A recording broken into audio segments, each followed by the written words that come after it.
Buenos dias, lovers. I hope you're having a great day. I am so excited because we are in the Patagonia region of Argentina, and I'm about to take you on our coolest, coldest, and iciest adventure yet. That's right, today we're about to journey to the Perito Moreno Glacier, the second largest glacier in the world. We're gonna explore a subantarctic forest. We're even gonna drink glacier water. Major thanks to Southern Spirit for helping to make this video possible. They are the ones that are facilitating the entire tour. We're about to prepare for an 8-hour journey. So before we hop on the tour van, I would greatly appreciate if you hit that like and subscribe button so you can stay tuned for all my future adventures. Now, without further ado, let's get on the road to Glacier Town. Okay, the first part of our journey begins in the subantarctic forest, also known as the Patagonian Forest. The colors here are amazing.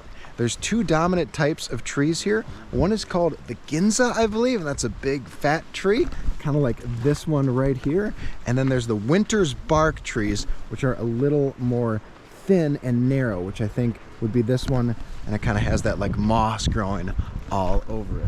As always in any nature environment, I am on the hunt for insects, but our guide told us that you're not going to see many insects, things like snakes and spiders. If they are here, they're very well hidden. However, the forest does have a large population of wild bulls. Many farmers that were here years and years ago raised the bulls, and then because this is now a national park, they had to leave and abandon the bulls, so the bulls run free. Would really like to see one of those on the tour, but not too close, if you dig what I'm saying. Right now we are heading to go see a waterfall. We saw it from the boat. Seen a lot of waterfalls in my life, have never seen a subantarctic waterfall. Let's go. There's the waterfall poking and peeking. I'm gonna be quiet so you can just listen to it. Hope you can hear that. We're gonna hopefully get as close as possible and get a nice up close viewpoint of it. I've been fortunate enough to see a lot of amazing waterfalls all over the world. This one definitely ranks up there in most jaw-dropping. Never seen a waterfall in this climate. Just like the different levels of this waterfall, really incredible to look at. Wow. Total loss for words. We've got the main waterfall in the middle there, and then we've got a smaller one on the left side coming down. So this waterfall is only going to be flowing for a few more months, and then it's winter time. Everything's gonna freeze. They did tell me one unique fact about this waterfall. It has no name. I've never been to a waterfall that doesn't have a name, so feel free to name it whatever you like. Okay, we're walking outside of the forest, and here's probably the best view we've gotten yet of the Perito Moreno Glacier. There it is, absolutely stunning. We also got a little more information on why the water is this stunning blue color. So when avalanches occur and the snow and the ice presses against the rock as it slides down, it sheds off like glacial flour or sediment. Glacial flour was their term that they used. It then comes into the water and it creates what they call glacial milk. So if you see water like this anywhere else in the world, it generally means that you're near a glacier. The last time I saw water this blue was in Banff, Canada, just a few months ago, and sure enough, same water, same color, right next to a glacier.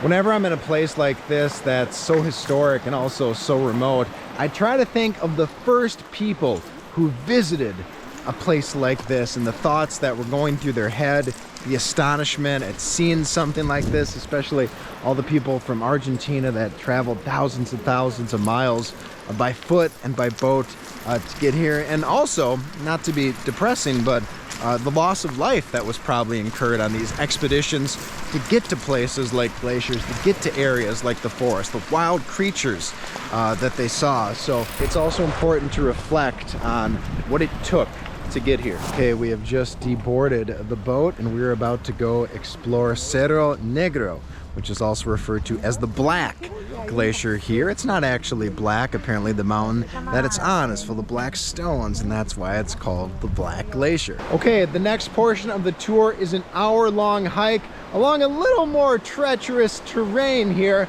Some more sticks, bumps, a little bit more up and down when it comes to the elevation, but we're on our way to Cerro Negro to see the Black Glacier. Next to us, we have this roaring stream with all these rocks, and if you look over there, there's more of the glacier, and just these stunning mountaintops. Okay, it looks like we're starting to see some more like brown and yellow type of vegetation as we go through. It was predominantly green on green on green for the first part of the hike up here. Wow, we are going deep. Not sure if you can see it, but oh, some more waterfalls right around the bend. Wow, wow, wow, wow, wow. Okay, it looks like we're about to get to the base of this waterfall. These waterfalls, I stand corrected. Okay, we're going to try the water. We hear it's completely clean and it's like the freshest water in the world. Let's go.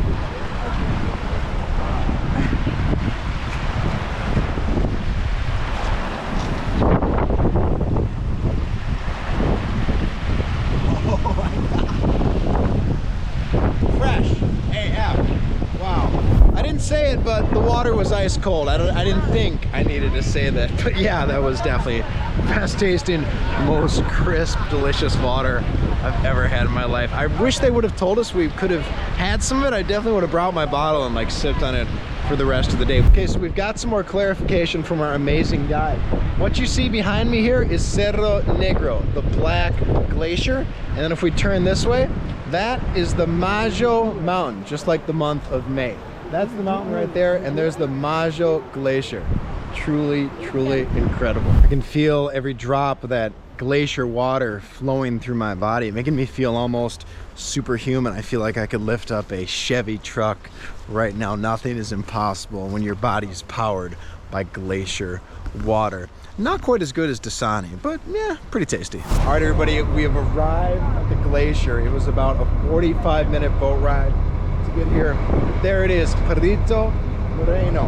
We're gonna go walk on the observation decks. We've got about an hour and a half to check it out and get some incredible views, but just take it all in right now.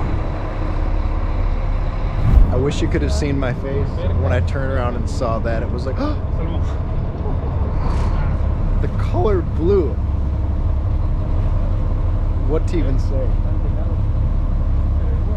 Easily one of the coolest things I've ever seen in my life. I actually took a little nap on the boat ride here because we were just going pretty much back down the same way we had woke up when they said glacier and popped up and came out here to see this. Oh my Lord.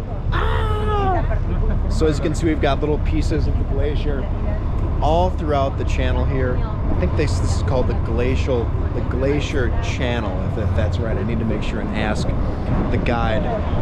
But as you can see, there's this tremendously clear, very satisfying, very soothing blue and white color to the glacier.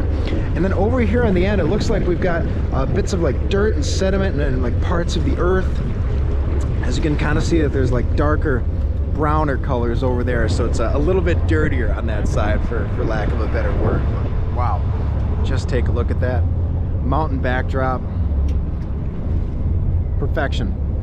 All right, it's time to make our way to the observation decks and get what I think is an elevated look at the glacier. We've got about an hour and a half to explore any longer, and I guess we have to call some like national army or something to rescue us from here because the boat will take off.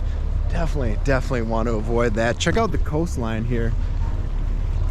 More of that stunning blue water. And from what I saw on the journey here, it looks like we actually go pretty high up into the mountains here to get a view. If you're curious what the cost is of a full day tour through Perito Moreno Glacier, the boat trip, and then getting picked up from the hostel, transportation included, it was only 8,000 pesos, which is just under $45 USD. An absolutely mind-blowing value for everything we got to see and do, especially when you consider the cost of gas these days, taking the boat, taking the shuttle. Apparently we're gonna take another shuttle too after here to bring us to another viewpoint. Southern Spirit, the company that was nice enough to host us on this expedition, it literally has like a 5-star rating on Google. Everyone we talked to said it was one of the best excursions you could do. So hopefully you make sure to book with Southern Spirit if you're thinking about doing this expedition. Even though we're right next to a glacier, it's actually not that cold. I'd say it's maybe about, what do you think, 12 degrees C, maybe about 50 degrees Fahrenheit. So not freezing, but you definitely want to come out here with some pants, you don't need heavy duty footwear. I mean, I'm rocking my trainers, but the weather does vary like by the hour here, just because we're so far up in the mountains. You can get crazy kind of like wind, hail, rain, and snow from what I've been told. But yeah, you definitely want to have a rain jacket as well. Gotta always have the puffy coat. Underneath of me, I've got a long sleeve wool shirt and then just like a sweater over that. And I'm very comfortable. Certainly not too hot, not too cold, but the moments we were standing around definitely got a little chilly. So you definitely want to dress warm. Better to be safe than sorry, eh? Okay, we started running because we thought we heard like a giant piece of ice break off, but then we realized that it was pretty far in the distance. So I think there might have been some sort of avalanche happening right about there. Just check out this view though. There's multiple viewpoints that we're going to see on the way up to what I guess would be the summit of the viewpoints here. But check this out. We've got a little infograph showing us that there's another glacier right over there, Glacier Olrog. Looks like, wow, the glacier is 70 meters tall. That's incredible.